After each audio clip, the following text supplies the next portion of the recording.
Roleplay Retcon does not own any part of the original versions of movies we retcon, nor are we associated with the artists who make them. And let me level with you guys. Sometimes we're going to say dirty words in this podcast, and that's okay. And maybe you don't want your kids to hear that, and that's okay too. But you as a parent get to make that decision on what they listen to and don't listen to. Thanks, and enjoy the episode. Previously on Roleplay Retcon does Twilight. Charlie, I don't think you should go. I don't think you should go by yourself. This is crazy. You're going to get yourself killed. You don't know what this guy is capable of. You're both chained to the radiator. He goes, okay, here's the key to your handcuffs. I'm putting it underneath the welcome mat. Tell Dr. Cullen they're there when he gets here. Well, so I figured I'd go to where I caught him. Writhing on the floor in agony is Madge. And there is a bite mark on her neck. And then you see a very tall, very attractive blonde man come out of the John Cooper works. This is a man that you recognize as Carlisle Cullen, the head surgeon at the hospital. This was left at the coffee shop, and he holds up a little box. So it's got Bradley's name on it, so I thought that I would return it to him.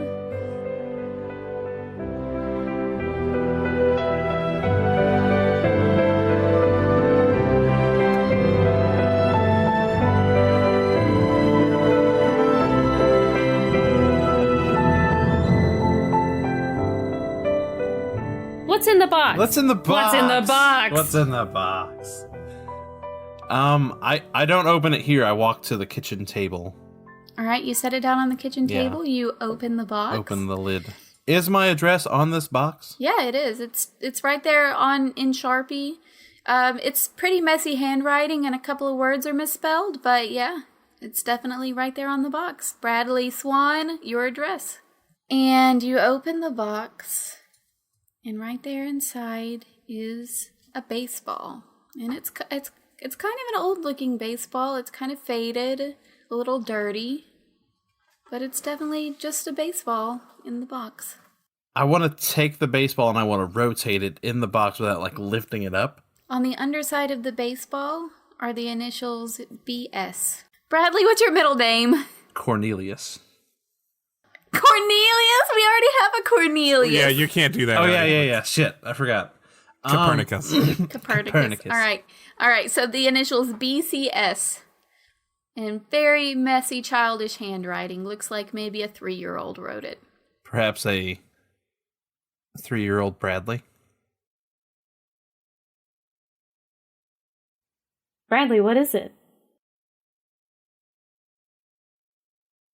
It's my first baseball. Oh. Do you remember it? Is anything coming back to you, Bradley?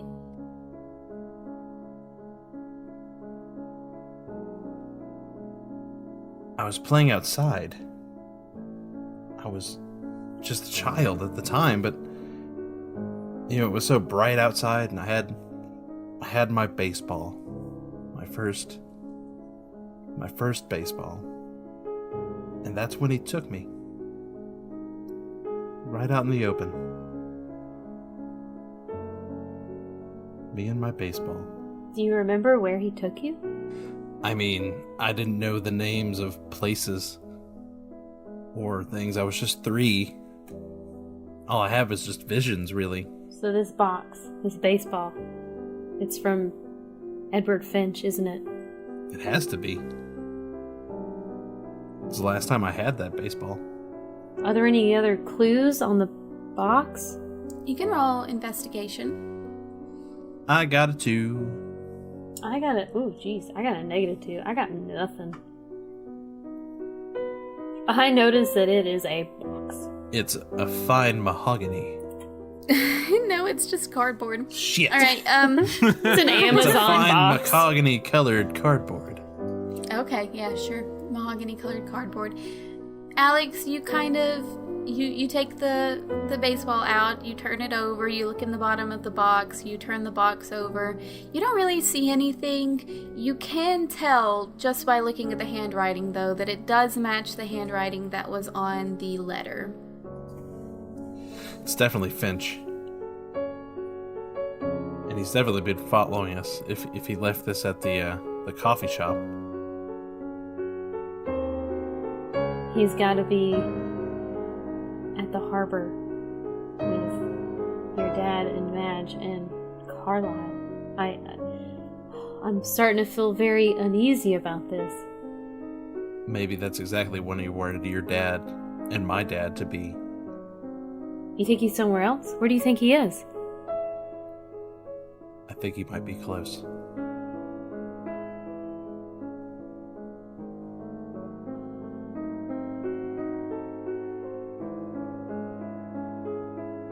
You guys are running through the warehouse toward the back room. You don't hear any screams anymore. Hey, I say that. I say, like, she was screaming, which was better than not screaming, I think. She was screaming? Did it look like there was anything wrong with her? She had a wound on her neck.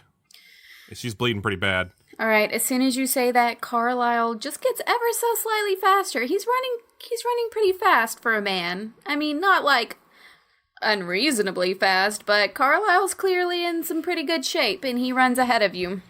Well, okay. By the way,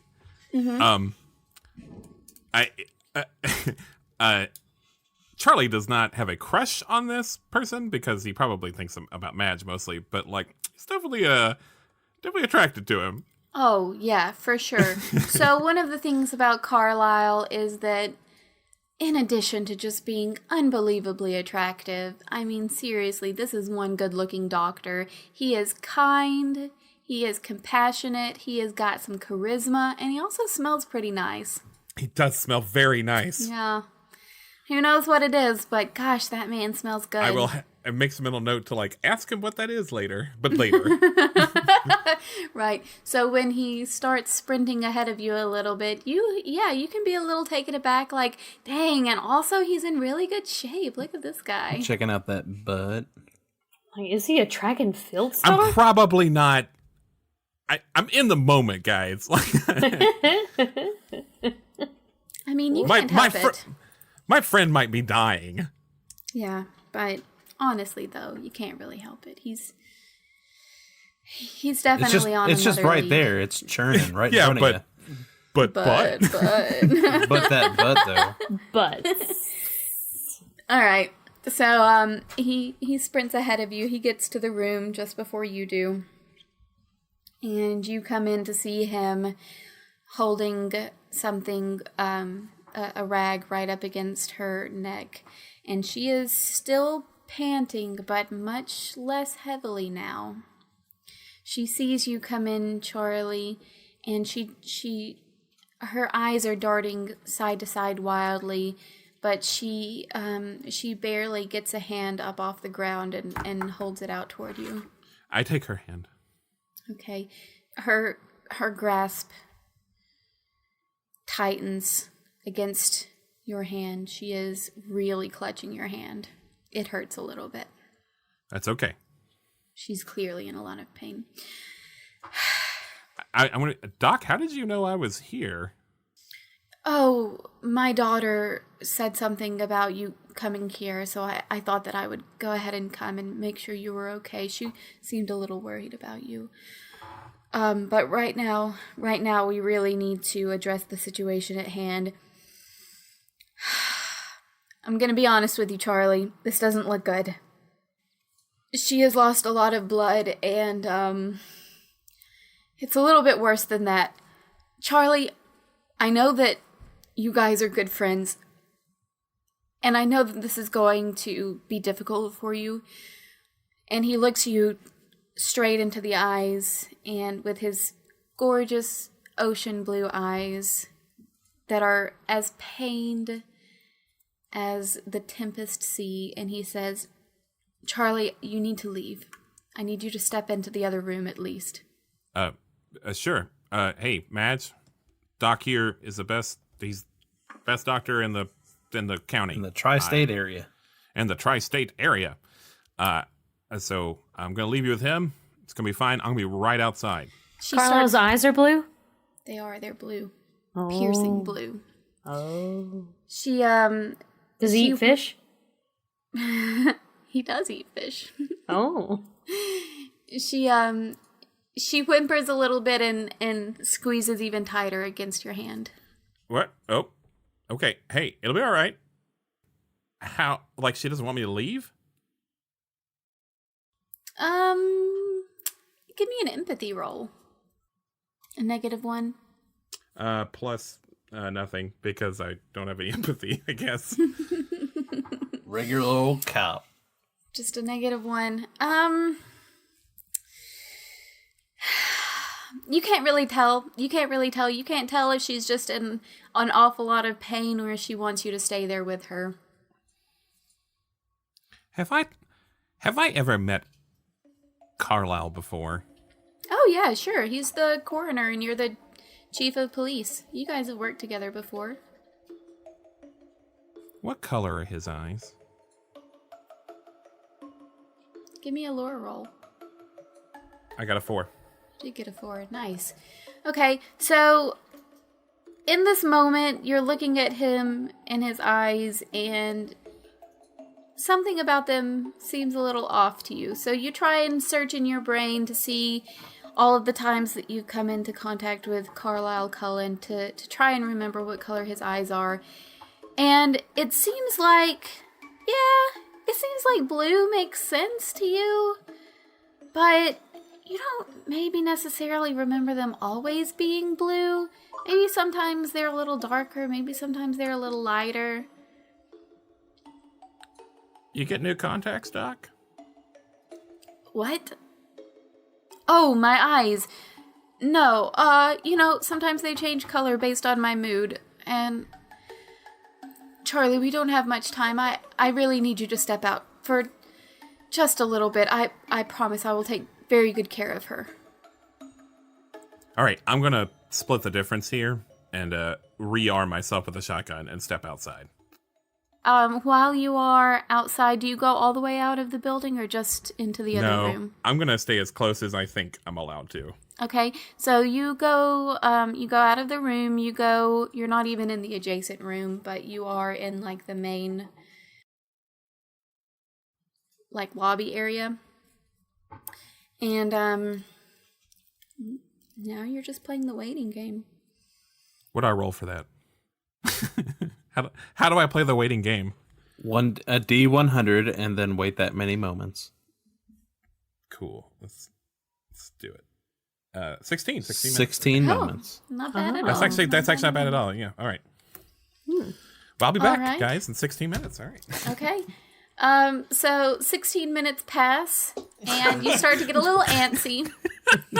And while you are getting a little antsy after waiting your 16 whole minutes, you hear some footsteps coming from the back room, and Carlisle comes around, and he looks at you with very pained eyes. Charlie, I'm so sorry. Come back into the room, please. Oh, okay. So you go back into the room. You got your shotgun. Madge looks like she is sleeping. You still see her chest rising and falling, but and every so often she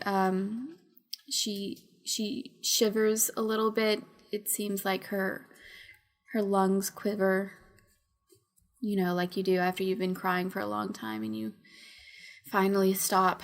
But it seems like she's resting, finally. There's really nothing else in this room, so Carlisle just has a seat on the floor beside her, and he pats on the ground in front of him. Yeah. I sit crisscross applesauce. Crisscross applesauce. All right, he's doing the same in front of you. He reaches out a hand, clearly beckoning for yours. Sure. I palm up. I give it to him like palm up. All right, he puts his I don't hand... know what's going on. He puts his hand on top of yours. He holds your hand in between both of his hands. You notice that he is also ice cold. Whoa. You, boy, you guys, you must have circulatory problems in your family. Oh, yeah, that's what it is. Charlie, we have to have a talk. Okay. I mean, Doc, you're talking like you got bad news, but she looks okay. It looks like you got her stabilized. He slowly looks over at Madge, and he looks back up into Charlie's eyes, and he says, Yeah, Charlie, she's gonna be just fine. She's stable. You're right. There's nothing to worry about. And he seems to still be very pained, but it seems like he's putting on a brave face for you. Okay.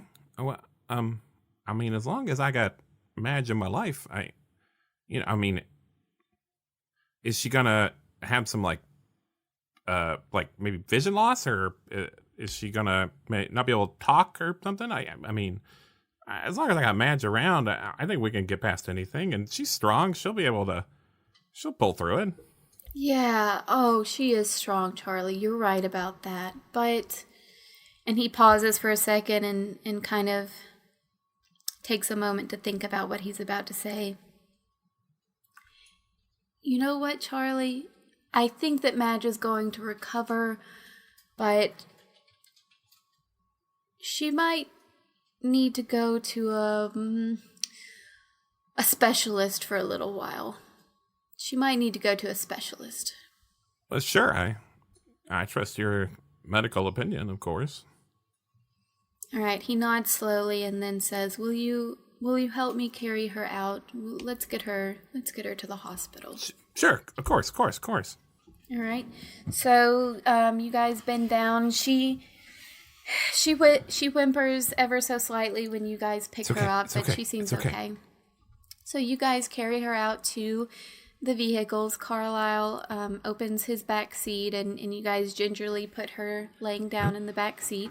You're so strong. Oh. He chuckles a little bit. Yeah, I work out. You know, it's important to keep your heart healthy. With my bad circulation problems. And so he fastens her in and shuts the door, and he puts his hand very firmly on your shoulder and looks you in the eyes, Charlie, and he says, "Don't worry about her. She's going to be A-okay. I'll make sure of it." Yeah, of course. Wait, are you not? I was kind of hoping I could go with you. Are you? Now you're kind of acting like I can't. You know what? I think that my daughter's really worried about us, and your son is probably also very worried. It would be best if you got back to the kids, and then you can bring them to come visit. I'm sure Madge would love to see everyone. All right. Okay. I'll, you make a good point. All right. Be careful out there. Oh, you too, Carlisle. Charlie, whoever you are. I know. Whatever I know, right? Your name is.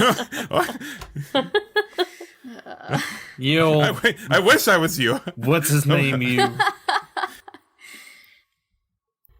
But yeah, I'm gonna do that. Okay, all right, good deal. He goes to get into his car, and then he stops, and he looks back at you. Oh, what the hell, Charlie? Get in the car. Yeah. And he walks around quickly and opens the door for you. Yeah, like a gentleman. I get in excitedly, like we are going on a road trip together, and then I imagine that Charlie's just kind of sitting there pouting like a sad dog. And he's like, "Come on, boy, get in the car." And he's like, "Yeah, well."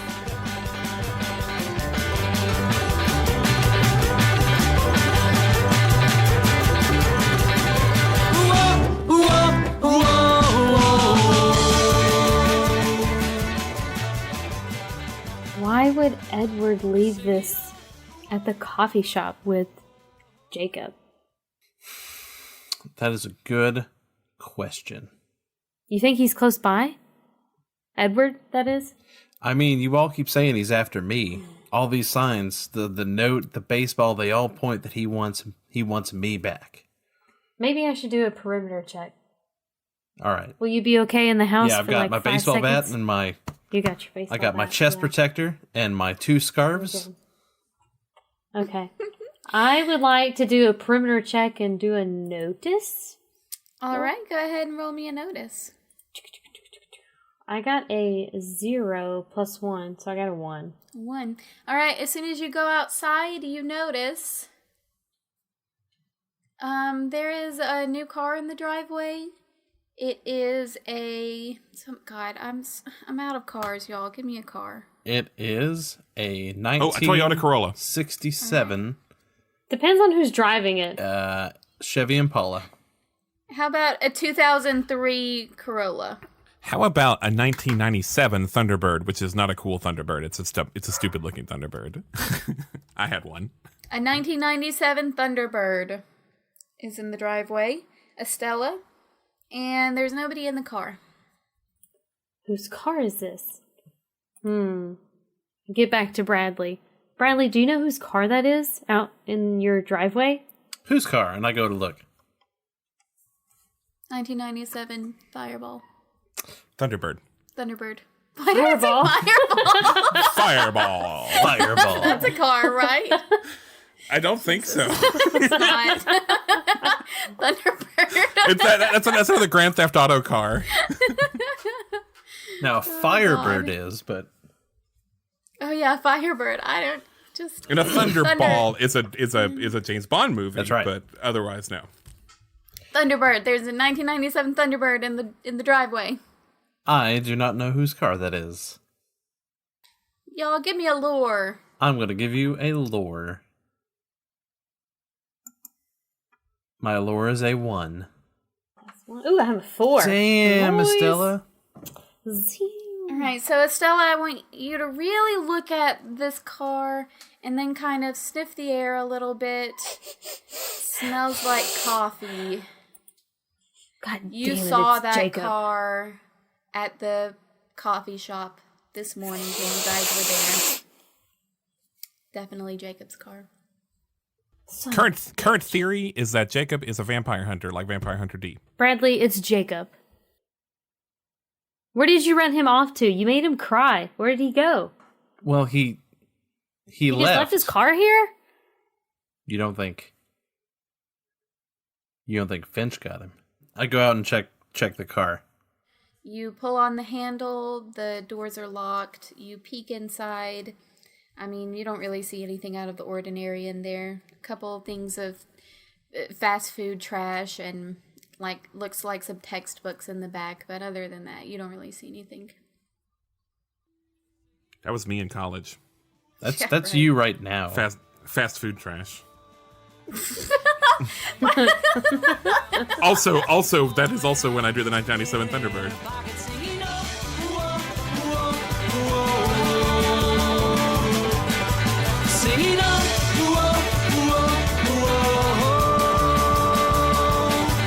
And the dullest night fights with the grain. When left to the blade, its whim is to blame. Singing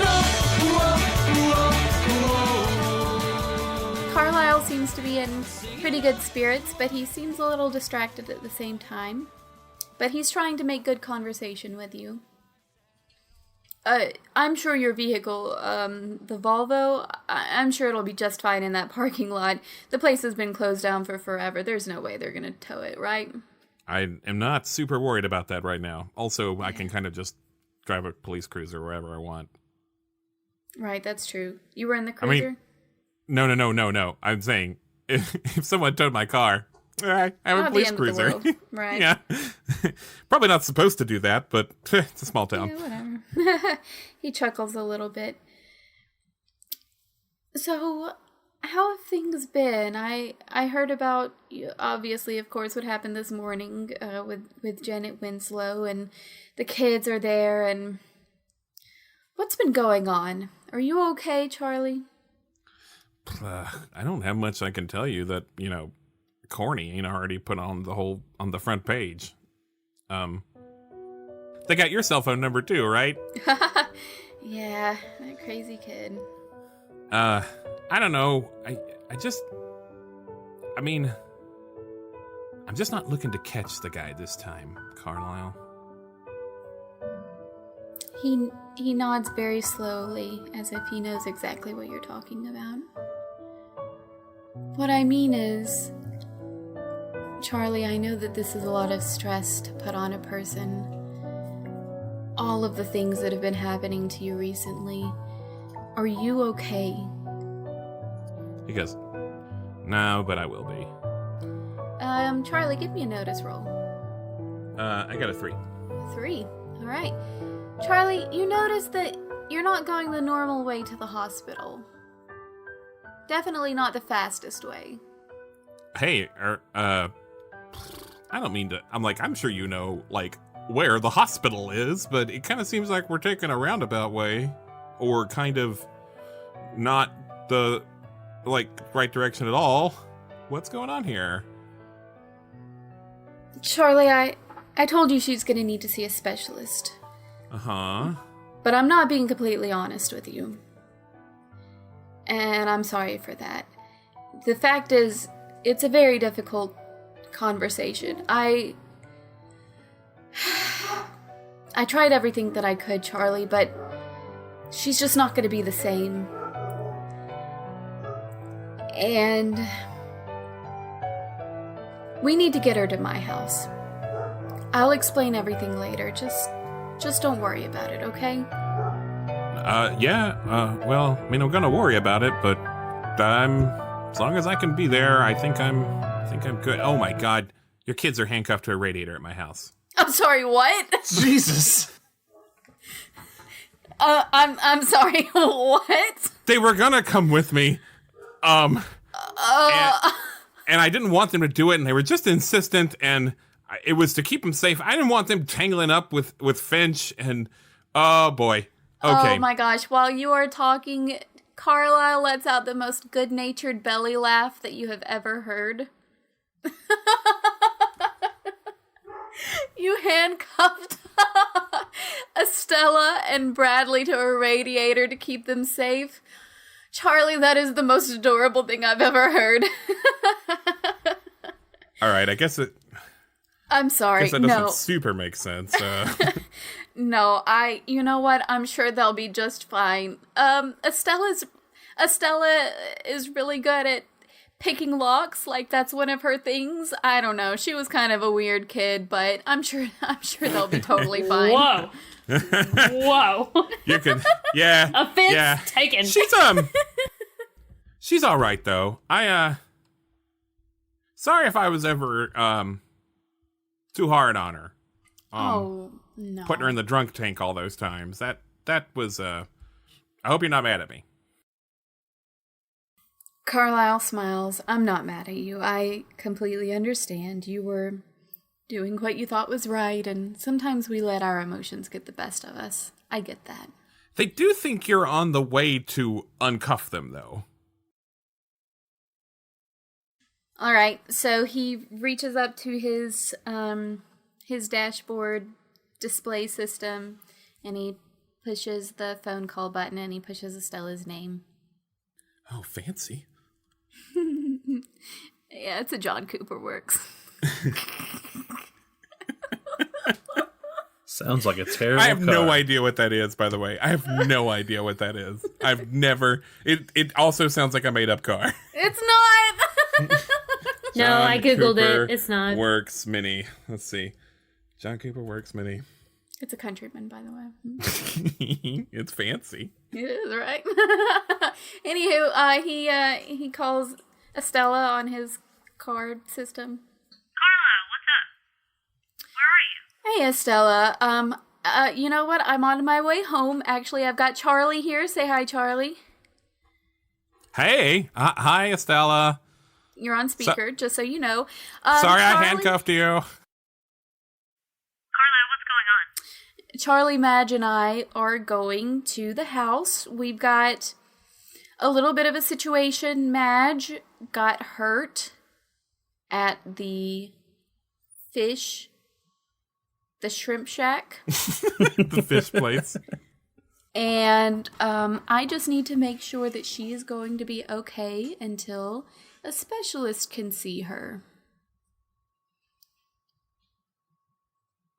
It looks like she has a neck wound.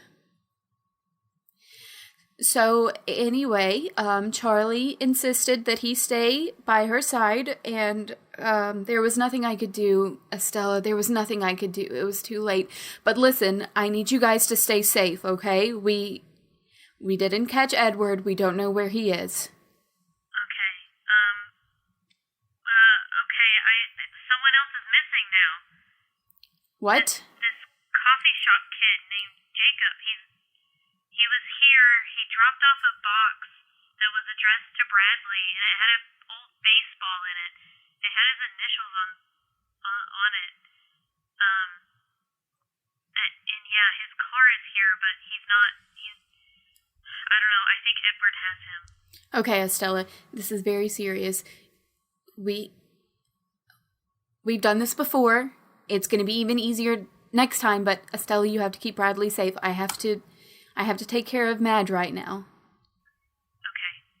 Yeah, I can do that. I can do that. If you can get him over here, that would be great, but we can't let someone else die either. Okay, keep an ear out for the coffee shop kid, okay? Okay. I trust you. I believe in you. You can do this. Okay, I can. Yes. Yes. Okay. I love you, sweetheart. Okay. Yeah. Okay. All right. Bye. And he hangs up. She didn't say I love you back. She sure did not. All right, Estella and Brad. She wasn't ready. Which is fine. He understands. Carlisle's not going to push it. Estella and Bradley. Estella, you just got off the phone with Carlisle. Bradley, yeah. are you interested in the phone conversation? Very. What? Who's that?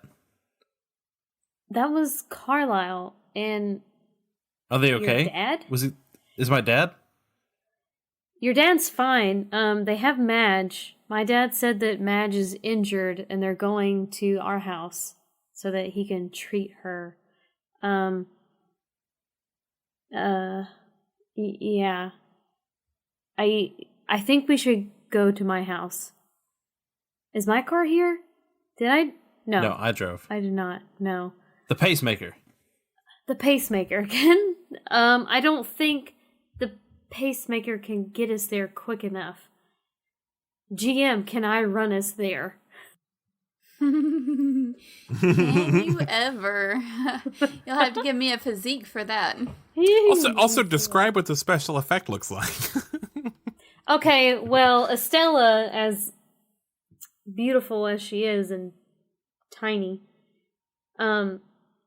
if this role is okay, which we will find out, Bradley's just gonna kind of hop on her back and we're gonna go. like Yoda and Luke Skywalker. Basically. I've always wanted to be Yoda. Does it look like you're walking, but you're walking very fast? Yes. Is this a physique role? Yeah, physique. So you get a +2. So I have a +2. Yeah. +2. All right. Okay, so Estella explains the whole dealio to Bradley. Bradley, you cool with just hopping on her back and riding to her house? I guess you're strong and fast. Does he still have all his gear on? He does. I do. I assume. Have not, will not There's no take that time. off. All right. You hoist him on up there. You go to open the door to the house. And there stands a large man, grinning from ear to ear. Well, hey, guys. And he's got a little twinkle in his eye, and he says, "May I come in?" There's nothing else to know. Cortisol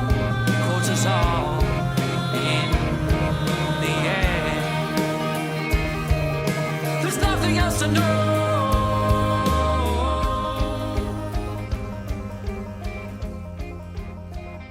everybody, welcome to the ad break. Hey! There's actually no ads. It's just a regular break. Oh, it's just a break. Yeah. Well, break off my arm and wave it at the crowd. Wowzers. Okay. Yeah. I'm going to start by thanking the Wolves of Chernobyl. Thank you, Wolves of Yay, Chernobyl. thank you, Wolves Yeah, of They're a really cool Chernobyl. band. They're a really cool They band. are. Local to us. They should be more famous. It's kind of Thank God. Honestly, yeah. Jesus, hearing it's their weird, music, right? I'm like, how are they not super duper famous? Do you ever get Hey, Ben. Yeah. What's up? Can you tell me about what kind of music the Wolves of Chernobyl? Well, this time I was actually not going to get into that because last time we decided it was really silly to describe them as a bluegrass band with a rock. you have it written down in the notes. I forgot to take it out. Post-apocalyptic rock tilt. It's kind of hard to describe them otherwise, but you have been listening to their music. It's very Yes, good. it is. The best way I to like it. please support them by buying. Did you just say you don't like it? I said I like them. Oh, okay. Jeez. They're on Spotify, but people on Spotify don't get any money. Everyone that's on Spotify will tell you Spotify's a racket. Probably shouldn't be too mean to them though, because like a third of our listenership is listening to it on Spotify. But the best way, yeah.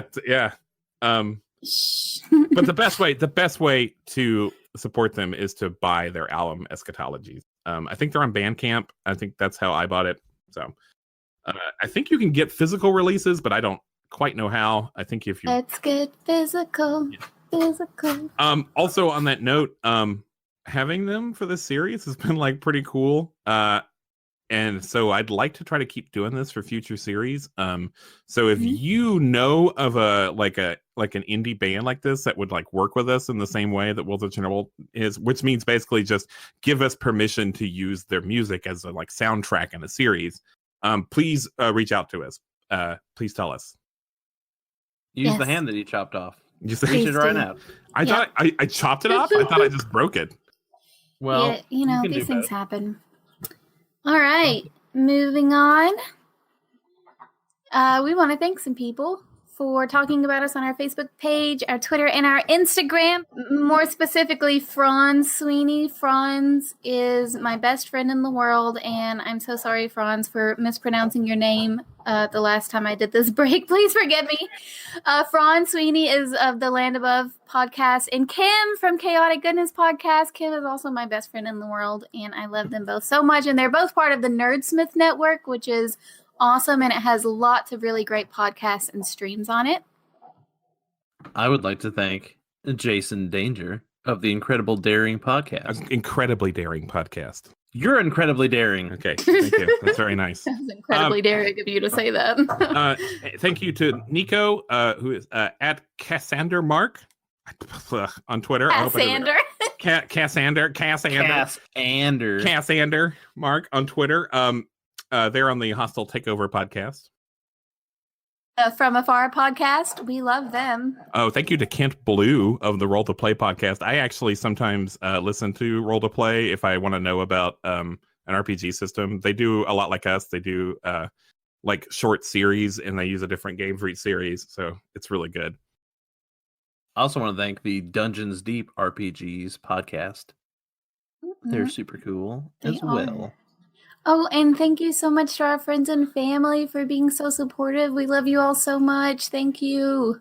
They really drive us forward when we're feeling down and blue.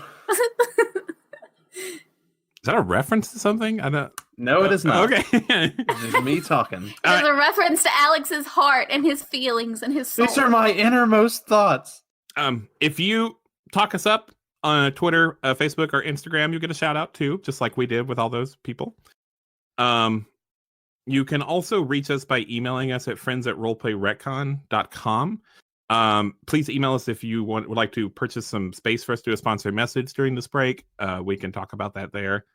Also, that's where you can send your ideas for Roleplay Rehash to any of those places. Yes. Start sending those ideas for Roleplay Rehash. We love those. It's gonna be a fun one. Yeah. The next episode will be the finale, right? Yes, it will. Be excited for that. It's going to come out in 2 weeks. Yep, that'll be on November 13th. And then So after close. that, we'll record about a week after that, we'll record roleplay rehash, and we'll remind you then to like, we'll say like, hey, last chance, get your rehashes in. Extra. And then we'll That's not. That's nothing. I was thinking of the peanuts, like get your peanuts here, and then extra came out. I apologize. Please cut all. Nope, it's all going in. Yeah, I don't know why you think I can. What kind of wizard at editing you think I am? That's all I got. All right. So I got one more thing. Okay. What is it? How y'all feeling about that new Star Wars coming out? Okay, well, back to the episode then. Honestly, so stoked. But We're not yes, that back kind to of the movie episode. Thank you all. Enjoy. Hey, it's Ben. We actually forgot to talk about something really important. You might remember a while back we talked about that we were going to partner with the Nerdsmith Network with their annual Nerdsgiving charity. Well, that starts in a couple of days on Friday, November 1st. It's a fundraiser that supports an organization called Heifer International. They're a charity organization working to end hunger and poverty around the world by providing livestock and training to struggling communities. Every day of the fundraiser, Nerdsmith is going to be giving away prizes to people who donated that day. And also all their shows are making some content that's just for the donors as a thank you. They also have a schedule of live streams for one-shots of RPGs. We're friends with a lot of Nerdsmith creators. They're friends of the show. Particularly Franz Sweeney, I know, is running a couple of those streams. So here in a couple of days and through November 15th, when the fundraiser ends, we'll make sure to keep you in the loop on our Twitter and our other social media. And also you can check out the Nerdsmith website and their social media to get all the details for that. We will also be sending out a unique donation link just for Roleplay Retcon. It's not a contest, it's not a contest. It's for a good cause, but like our unique donation link will sort of be stacked up against the rest of the unique donation links at the end of this, and like it would be pretty funny if we won. So just keep that in mind as you make your charitable donations. Well, that's all for that. Like I said, November 1st through the 15th is when that fundraiser will run, so please don't let that slip you by.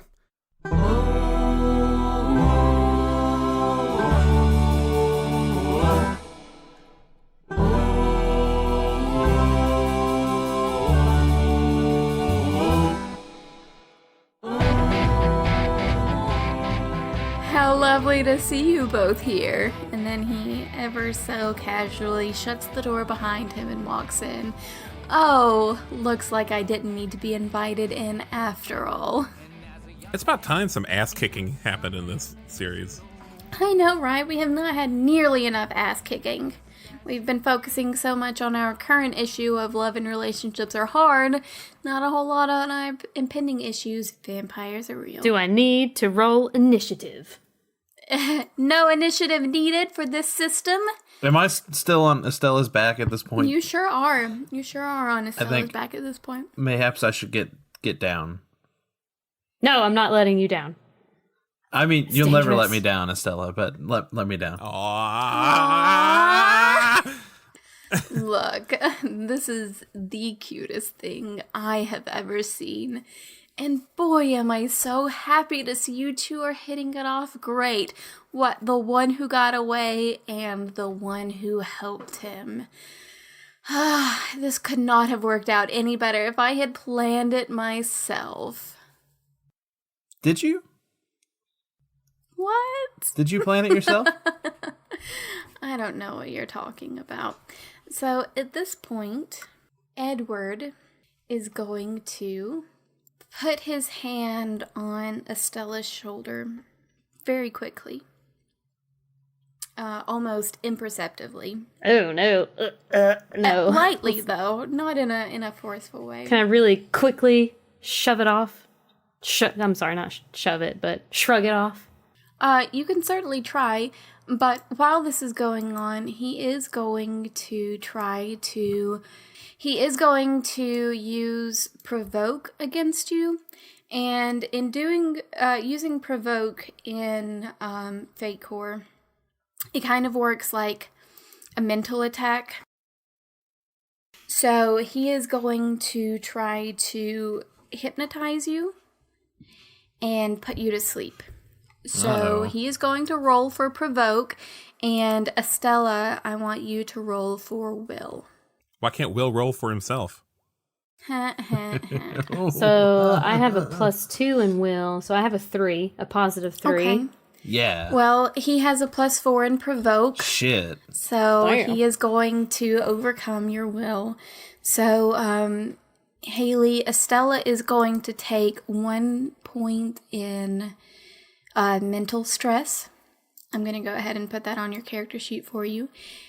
And you are also going to start falling asleep. You're losing consciousness at this point. You're Vampires not totally don't out sleep. Yet. What's going on? Ah. Yeah, Just but kidding. this is a mind attack. Oh, so is this Edward's like vampire superpower? Edward, it is indeed Edward's vampire superpower. So Edward has the power of hypnosis, which is a classic vampire power. So you may have noticed that all of his victims look like they just kind of laid down and went to sleep. So that's part of his hypnosis abilities. Okay. Alex and I had some like wild theories over the past couple of weeks about what we thought Edward's power was. Maybe we'll talk about that in rehash. I shouldn't get into that now. Yeah, let's say It was not that. I did not actually get that, so that was cool. So is Estella kind of drooping? She's drooping a little bit. She's not like out yet. She's pretty strong. And she has a lot of protectoral stuff over you and empathy and whatnot. But Right. yeah, she's drooping, and Well, you're on her back. I definitely want to get down and kind of steady her. Okay, Yeah. you get down and try and steady her. Edward laughs good-naturedly. Like Santa Claus. This is so cute. I had no idea this was going to happen so well. I sent quite a few people for you, Bradley. One of which was that cute little boy who works at the coffee shop, but you clearly didn't care about him, because when I saw him running off crying, I I knew I was gonna have to change tactics there, but good job with that, by the way. Very cold of you. I'm impressed. I don't want to even say anything. I just want to swing my baseball bat at his head.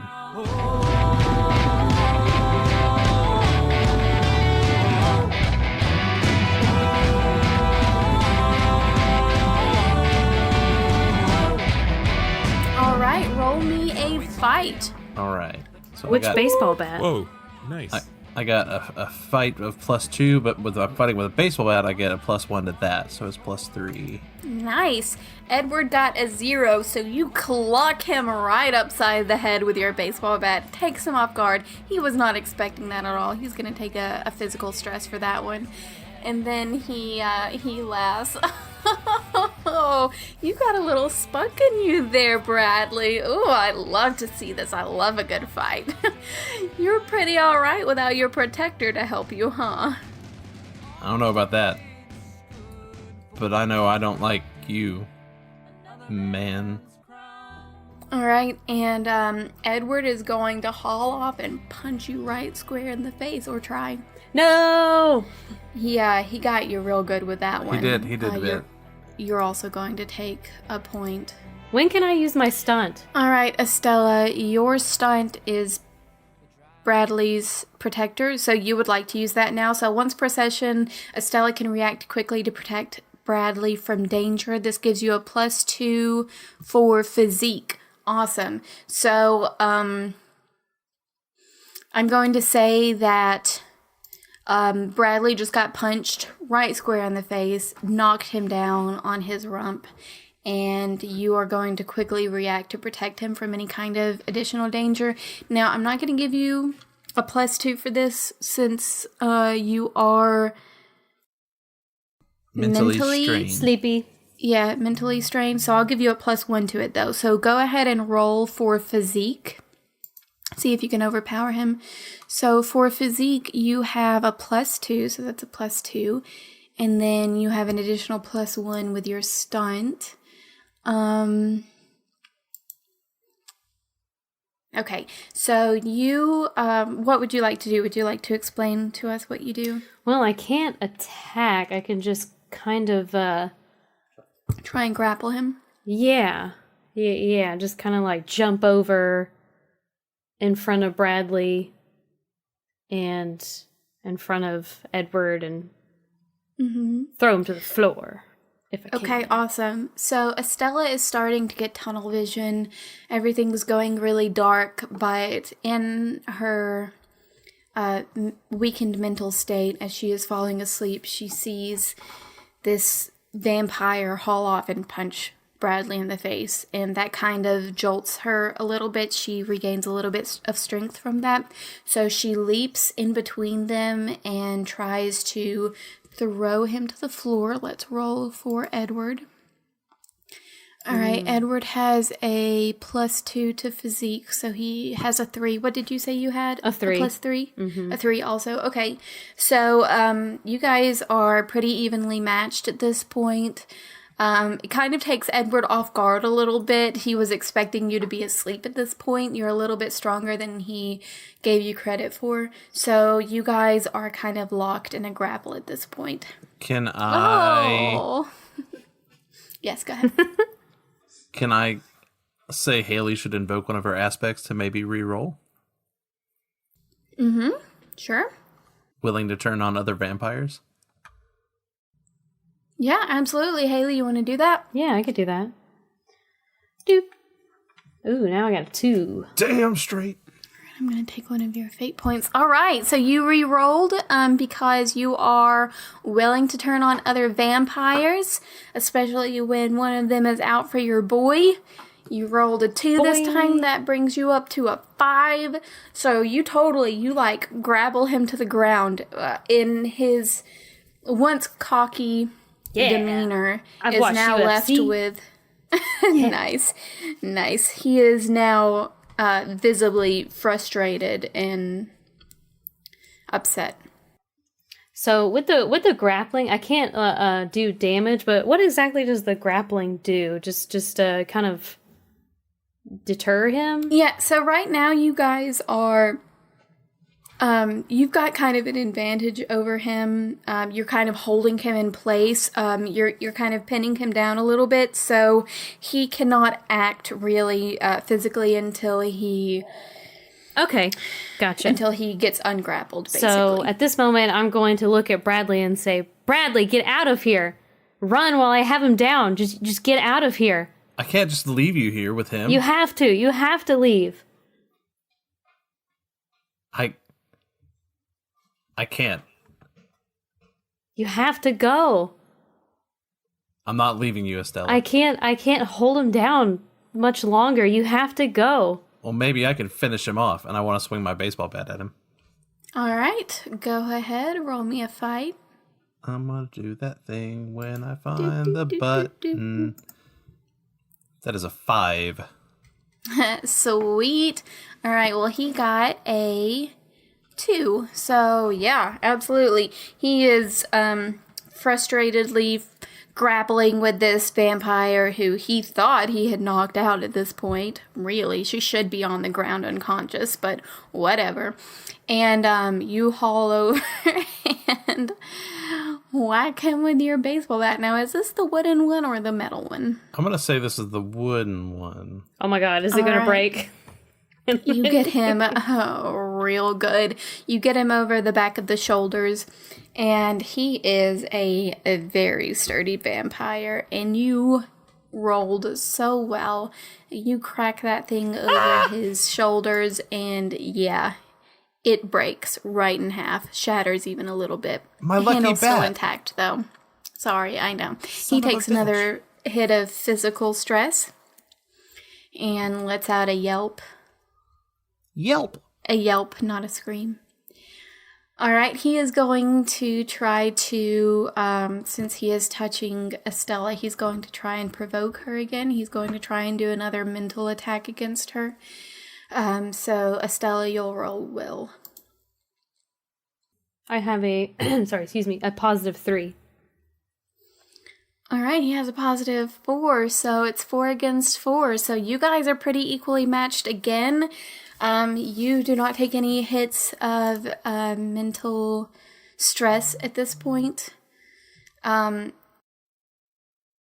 You guys are at a physical and mental battle right now where you guys are equally matched, and Bradley is just wailing on him with his baseball bat. And with all I've said and all I've done, when all we built and all that's won was a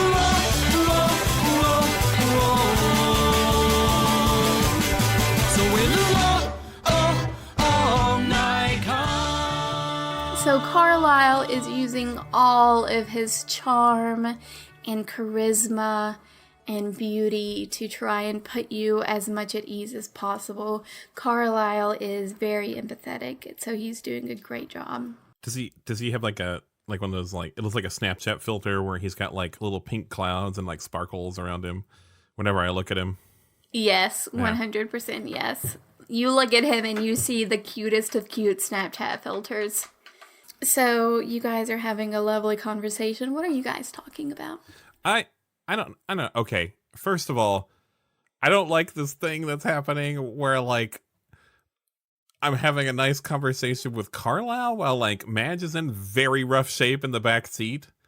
She's having some peaceful sleep right now. You feel pretty good. Okay, she's asleep? Okay. Yes, she's asleep. So Carlisle has assured you that everything is going to be okay. If you'll remember back to the last episode, you totally believe him.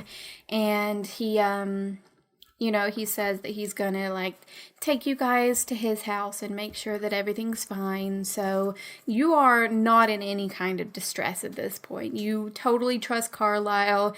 Madge is not screaming anymore. She's resting peacefully. Her chest is expanding with gentle breaths. She doesn't seem to be in any kind of distress either.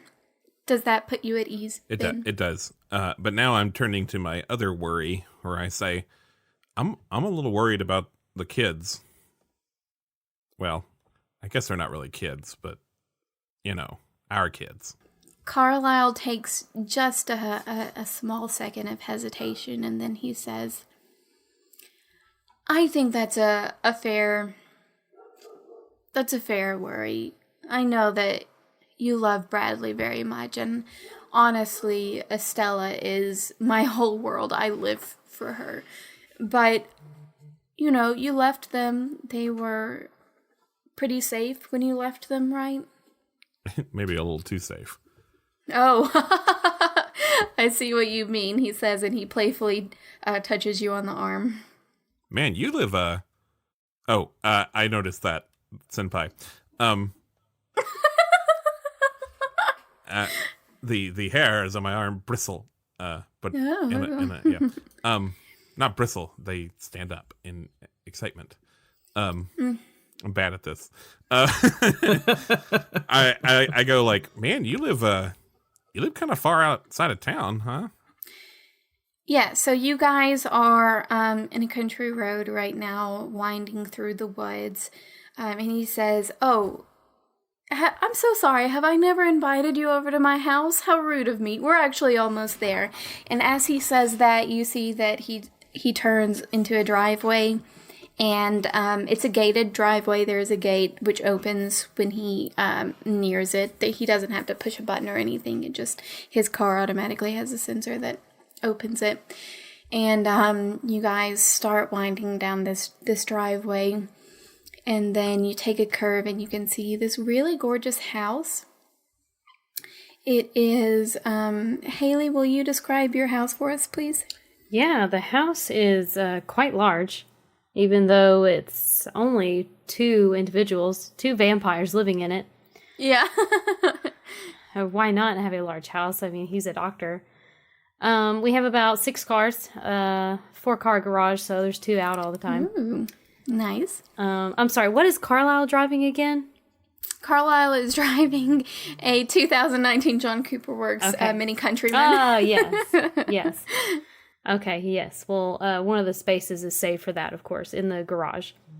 Nice.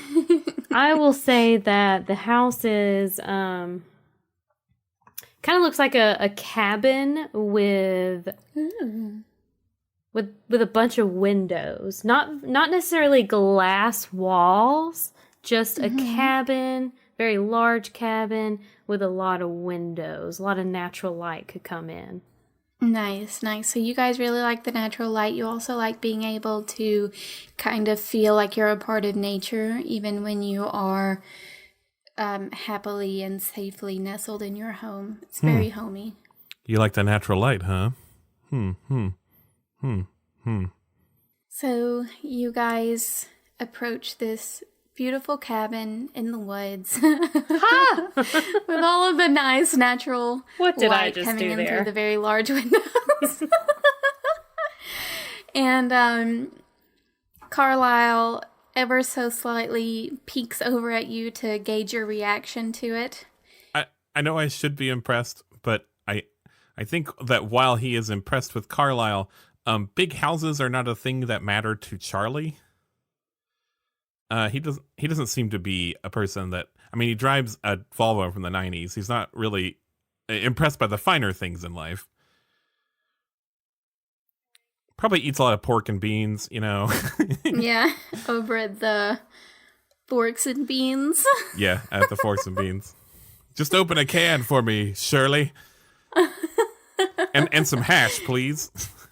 All right, so Carlisle, while he's peeking over at you very stealthily, does not see any kind of joy or wonder in your eyes, and kind of the corners of his mouth dip down ever so slightly. And Oh no, reload the safe. Nope, sorry. No, it's too late. You already did this. Too late. It's Shit, too late. You weren't impressed by his house. Now he's disappointed. I'm not going to get the good ending now. He kicks you in. No, he doesn't. I'm going to have to replay this whole thing. All right, so he pulls up to the driveway. One of the garage doors open, and he says, "I'm sorry. I know it's a little flashy, I guess, but it was really the only house out here, and we really like our privacy. You understand?" Yeah, sure. No, it's nice. And I just had all this money laying around. I just didn't want it. You know, I did. But, yeah, it's... Anyway, so he opens the garage, he pulls in, the garage door shuts behind him, and then he glances into the back seat, and he says, "I'm glad that she's still resting peacefully. I have a room in here dedicated specifically to my work. If you wouldn't mind opening some doors and helping me get her in." Oh, yeah, no problem. And I do that. All right, he hoists her up. He gives you a little direction, and you guys take her into one of the back rooms. When you are entering the house, you see that it's fairly modest on the inside. It doesn't look like he has a lot of very flashy decorations or anything. He's really keeping with the cabin and nature aesthetic. It's very warm and welcoming. Charlie does like that. The interior. Ooh. All right, so you are looking around at the wood-paneled walls and the lovely fireplace, and the nice rustic furniture, and you're visibly impressed by that. I feel like you might have built this a little bit for Ben, so that Ben would be impressed, so that I would transfer that to my character. What are you talking about? I don't know Ben at all. All right, so you guys go into one of the back rooms, and it does look like it is furnished for taking care of patients. There's a nice bed in the center of the room with clean white linens on it that he places Madge down on. And there are some comfortable chairs around the bed, and he gestures toward one of them for you to have a seat. I do that thing. All right, so you have a seat, and he looks at her, and then he looks at you and smiles, and he says, "You know what? Your friend Madge is very lucky to have someone who cares so much about her as you, to come all the way out here and stay by her side." Oh, well, thanks. But Madge is pretty easy to love. Whoa. I'm sure she is, he says, and he smiles a little bit at that. Somebody Would said you- the L word. Well, she can't hear him, so it's fine. Thank goodness for that.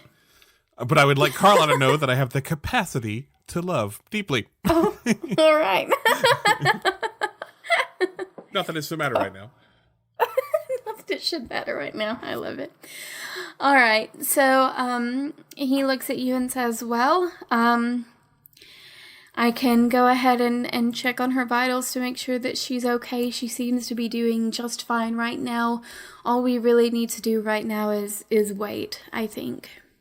Well, she seems like she really, man, you were kind of gloom and doom back at the shack, but it kind of seems like she's turned around a little bit.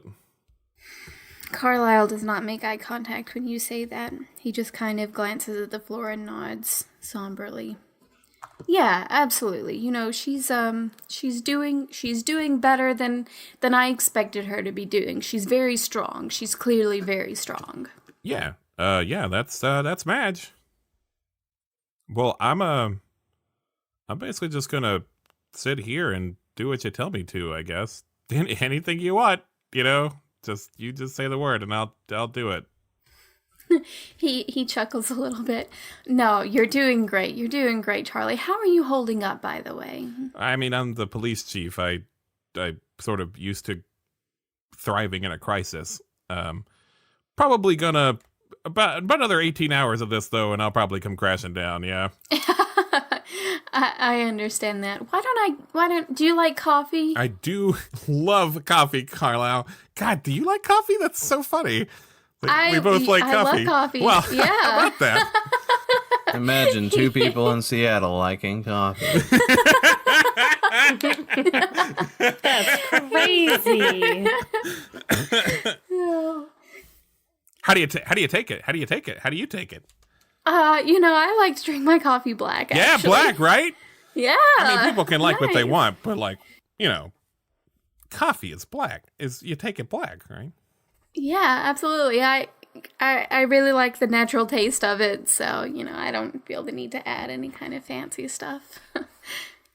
Why don't I go and make us some coffee then, and you can stay here and keep an eye on Madge and let me know if anything changes. All right. Okie dokie. Ah, shit. I can't believe I just said okie dokie. In the time it took to tell you this, I could have told you more with my hands and lips. How much time have we wasted?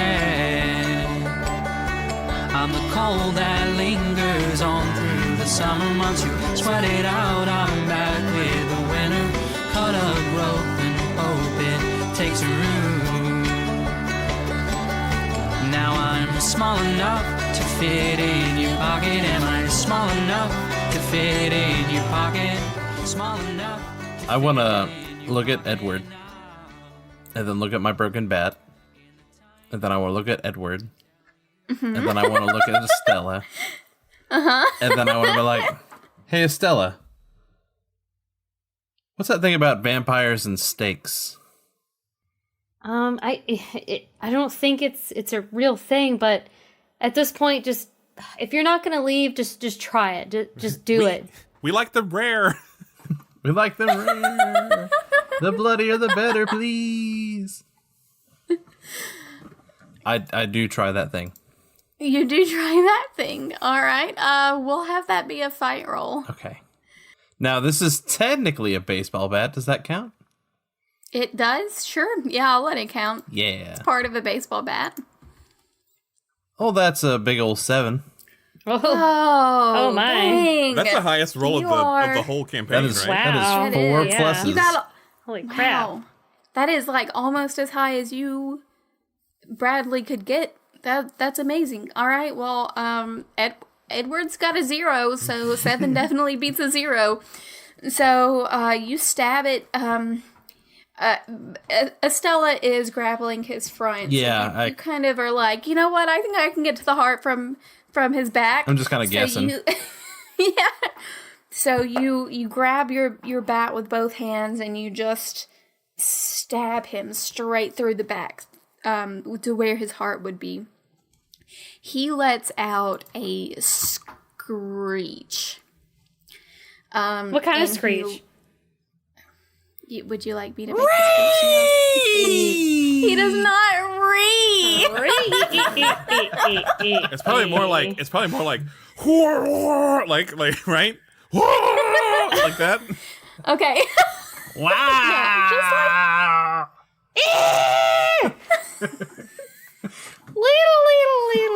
We're gonna have to put a. Whoa. We're gonna have to put a warning at the beginning of this. Sorry, give me a second. Be warned for silly noises that are very loud. Okay. Wobble, wobble, wobble, wobble, wobble, wobble. Ow, Please my stop. heart, Please it stop. I can't hurts take me. anymore. Oh, God.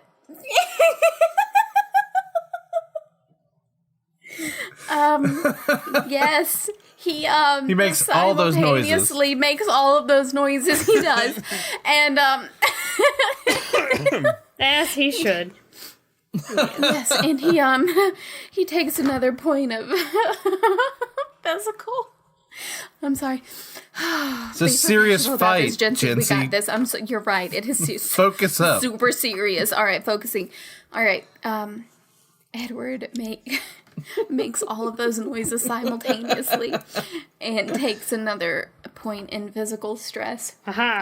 It is clear that he can't take many more of these without suffering some pretty good consequences. He lets go of Estella, which also frees her from the physical grappling as well as the mental grappling that he has tried to impose upon her, and falls to the ground. He is going to try and remove this baseball bat from his back by using a physique roll. Good luck with that, Jack. Yeah, he doesn't do it. He tries to reach behind him, but it's in a spot where he is having a hard time getting to. So he's got a baseball bat through his back. He's on his And then he's on his knees, right?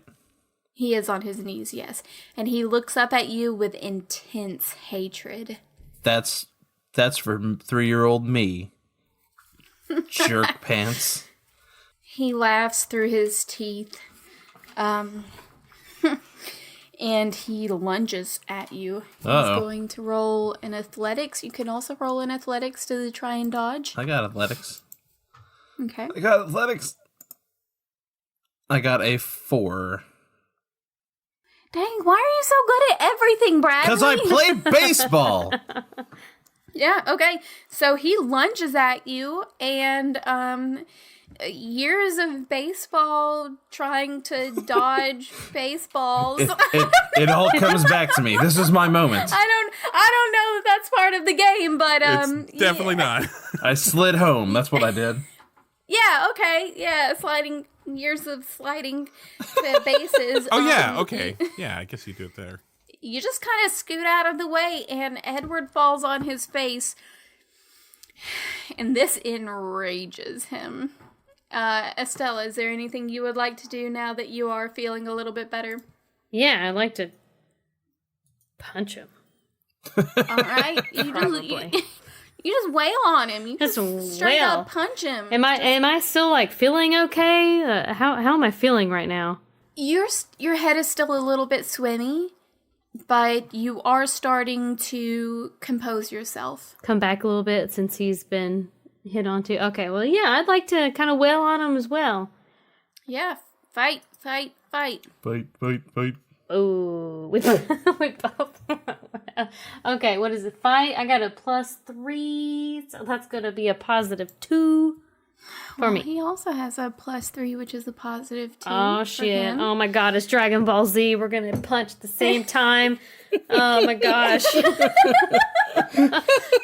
he, Oh my he gosh! sees you going to punch him, and he just like rears back and throws a punch at you too. Your fists meet, and there's some kind of like energy rebound that This happens Dragon between Ball you Z, two, man. Dragon I Ball know. Z style, It's like and you guys Thundercrack. both just like rebound off of each other a little bit. All now of- you're both on your bottoms. All of Charlie's like souvenir shot glasses are gone now. They just shattered from Yes, Oh, no. yes, that is what happened.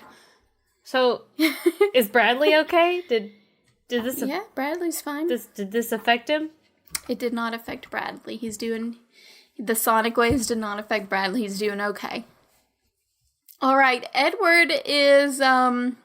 He is going to take this opportunity to see that he has part of a baseball bat sticking out of his back, and he has now lost his mental and physical hold on the vampire in the room, so he is going to try and escape. So he's going to use his athletics to try and flee the scene. Dang it, why is he rolling so bad? What is going on, Edward? As I see he's getting going to run out the door, I want to reach into my bag and pull out a baseball, and I want to throw it at him. Throwing a baseball would be... I assumed it was shooting. Shooting? Yeah. Yeah, it is. Yeah, sure. Roll shooting. Do you have anything in shooting? I've got a +3 in shooting. God damn it. Because I assumed it was throwing, and Bradley's a pitcher, so... All right. You're as good at shooting as me, a professional shootsman. That is just a +2. Well, he also got a +2 to athletics, so, yeah, you, like, shoot that baseball at him with your arms. With my gun arms. With your gun my arms. Yep, your bicepsicles. guns. Yep. I just want to shrug at Estelle and be like, it's all I can think of.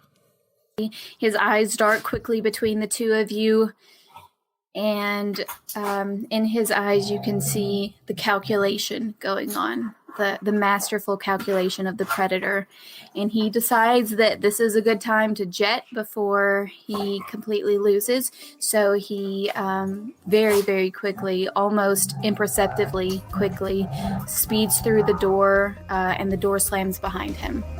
He is gone. No simpler choice was ever made than the one with a gun to your head. It forces the brain to move, maybe even out of the skull. And my mouth betrays my place on the door where snarls at the leech. Omega to the smallest